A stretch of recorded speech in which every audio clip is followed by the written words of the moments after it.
After saving a lion cub, a man is surrounded by the pride.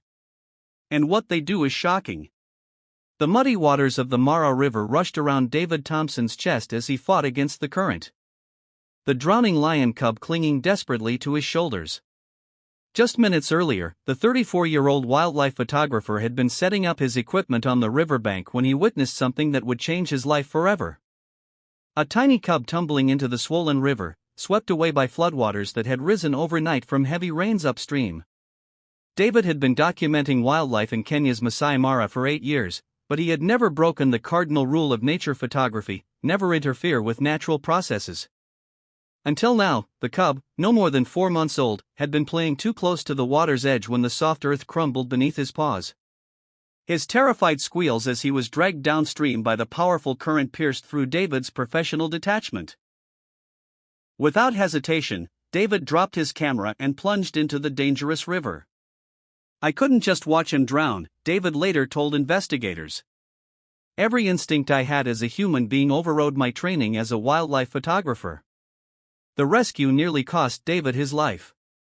The Mara River during flood season is treacherous, filled with hidden debris and unpredictable currents that have claimed the lives of countless animals and several humans over the years.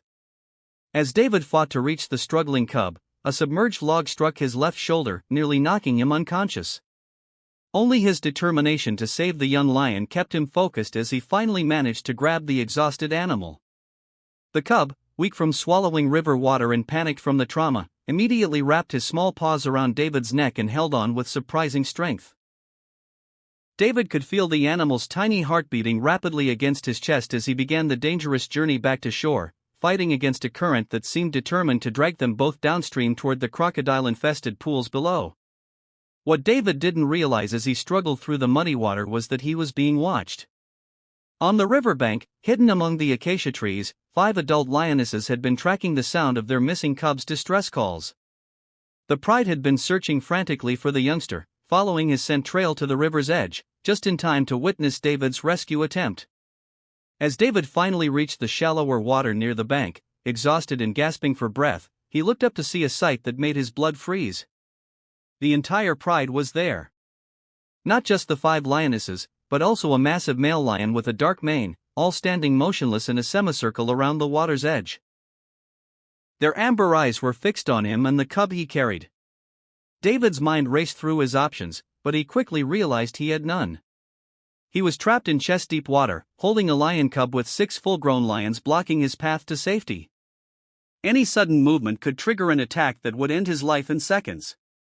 The largest lioness, clearly the pride's matriarch, took a step closer to the water. David held his breath, expecting the worst. Lions are fiercely protective of their young. And here he was, a human stranger holding one of their cubs. Everything he knew about lion behavior told him this situation would end in tragedy. But something extraordinary was about to happen. Something that would challenge everything scientists understood about lion cognition and social behavior. The matriarch's eyes weren't filled with aggression or threat. Instead, David detected something he had never seen in a wild predator's gaze during 8 years of wildlife photography. Recognition and what appeared to be gratitude. The cub in David's arms began mewing softly, calling to his pride. The sound seemed to break the tense standoff, and what followed would be captured on David's waterproof action camera, which had been recording automatically throughout the entire incident. The matriarch stepped into the shallow water, her massive paws creating ripples as she moved closer to David, every muscle in his body tensed, preparing for an attack that never came. Instead, the lioness stopped just 3 feet away and did something that defied every law of predator behavior David had studied. She lowered her head in what could only be described as a bow.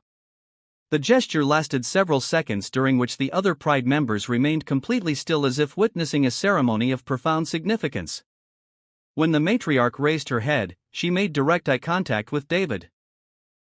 Not the threatening stare of a predator assessing prey, but the steady gaze of acknowledgement between equals. The cub in David's arms grew more active, reaching toward his mother with tiny paws while making soft chirping sounds. The matriarch responded with gentle chuffing vocalizations, the same sounds lionesses used to communicate with their cubs during nursing and grooming. "It's okay, little one," David whispered to the cub, his voice barely audible above the sound of the rushing water. "Your family is here." As if responding to his words, the matriarch took another step closer. David's heart hammered against his ribs, but something in the lioness's demeanor told him he wasn't in danger. Her approach was careful, deliberate, and completely non-threatening. What happened next would be analyzed by animal behaviorists around the world for years to come. The matriarch gently extended her massive head toward David close enough that he could feel her warm breath on his face. For several moments she simply studied him, her intelligent amber eyes seeming to assess not just his physical presence but something deeper, his intentions, his character, his role in saving her cub. Then she did something unprecedented in recorded lion behavior. The matriarch began to groom David. Her rough tongue made contact with his forehead, the same nurturing behavior she would show to members of her own pride. The gesture was unmistakable. She was accepting him temporarily as part of her family unit. David remained perfectly still, hardly daring to breathe, as this apex predator showed him a level of trust that contradicted everything he thought he knew about wild animals. The grooming lasted only 30 seconds, but the message was clear to every member of the pride. David was not a threat. He was not prey. He was the human who had risked his life to save one of their own. The other lionesses began to move closer, their body language relaxed rather than aggressive. The massive male lion, who had been maintaining a watchful distance, padded to the water's edge and lowered himself into a resting position. A clear signal that he considered the situation peaceful, David carefully began moving toward the shore, still carrying the cub. The pride parted to create a clear path for him, their behavior more reminiscent of an honor guard than predators surrounding prey. As he reached the muddy bank, David slowly knelt and placed the cub on solid ground. The reunion was immediate and emotional. The matriarch rushed to her offspring, nuzzling him thoroughly, checking for injuries and purring with relief.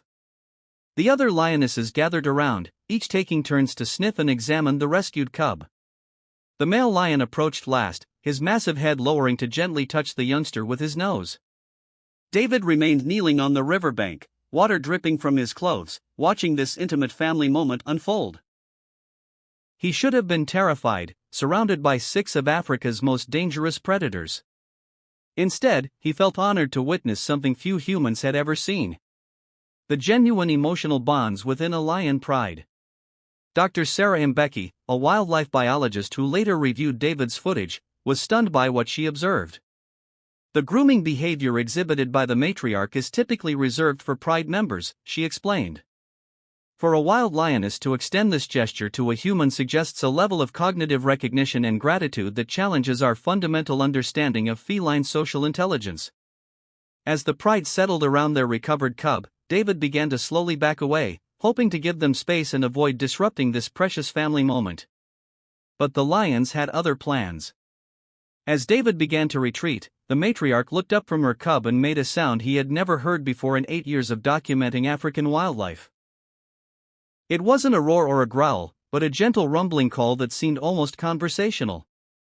The other pride members immediately responded, rising to their feet and positioning themselves in a formation that took David's breath away. The lions arranged themselves in 2 parallel lines, creating a clear pathway from where David stood to the acacia tree where his photography equipment waited.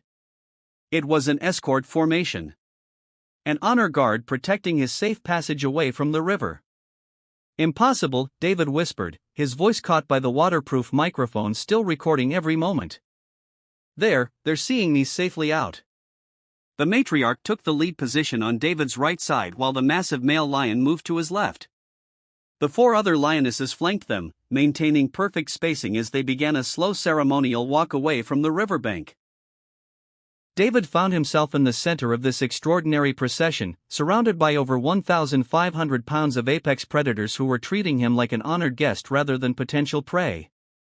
The rescued cub, now recovered enough to walk, trotted alongside his mother, occasionally looking up at David with what appeared to be curiosity rather than fear. Every few steps, the youngster would brush against David's leg, a gesture of familiarity that left David speechless. As they reached David's equipment, the pride came to a halt. The matriarch approached David one final time, her massive head tilting slightly as she studied his face. Then, in a gesture that would be replayed millions of times on social media, she gently pressed her forehead against his. The same greeting behavior lions use with trusted pride members. "Thank you," David whispered, not caring if the lions could understand his words. "Thank you for trusting me." The matriarch stepped back and released a soft chuff, a sound of contentment and farewell. One by one, each member of the pride approached David, briefly touching him with their noses or rubbing against his legs. Even the massive male lion participated, gently bumping David's shoulder with his enormous head before moving away. The rescued cub was the last to say goodbye. The youngster sat directly in front of David, tilted his tiny head upward, and released a small mew that sounded remarkably like a thank you. David reached down and gently stroked the cub's head one final time, both of them seeming to understand that this moment would never be repeated. As the pride began to move away, heading toward the shade of distant trees for their afternoon rest, David stood alone by his equipment, soaking wet and emotionally overwhelmed by what had just transpired. His action camera had captured every second of the unprecedented encounter. The footage would later be authenticated by wildlife experts, analyzed by animal behaviorists, and featured in documentaries around the world. Dr. Jane Goodall herself would call it one of the most remarkable displays of interspecies communication and gratitude ever recorded. But for David, the technical analysis mattered less than the profound truth he had experienced firsthand. In that muddy river, surrounded by wild lions who should have seen him as a threat, he had witnessed something that science was only beginning to understand. The capacity for genuine gratitude and recognition across species barriers. The rescued cub grew to full adulthood under the protection of his pride, and David continued his photography work in the Masai Mara. On several occasions over the following months, he encountered the same pride during his shoots. Each time, the matriarch would acknowledge him with a gentle chuff, and the now-grown lion he had saved would approach his vehicle without fear, sometimes resting in the shade it provided. Local Masai guides began calling David Simba's brother. The man who had been adopted, however briefly, into a lion pride. Tourism operators started offering David Thompson tours, hoping to recreate the magic of his encounter, though none ever came close to replicating the extraordinary trust and gratitude he had experienced.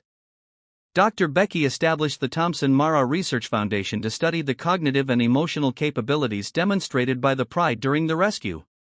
David's experience proves that the boundaries between human and animal consciousness are far more fluid than we ever imagined, she wrote in her groundbreaking paper.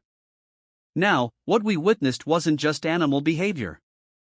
It was a demonstration of values we consider uniquely human. Gratitude, honor, and the recognition of moral debt.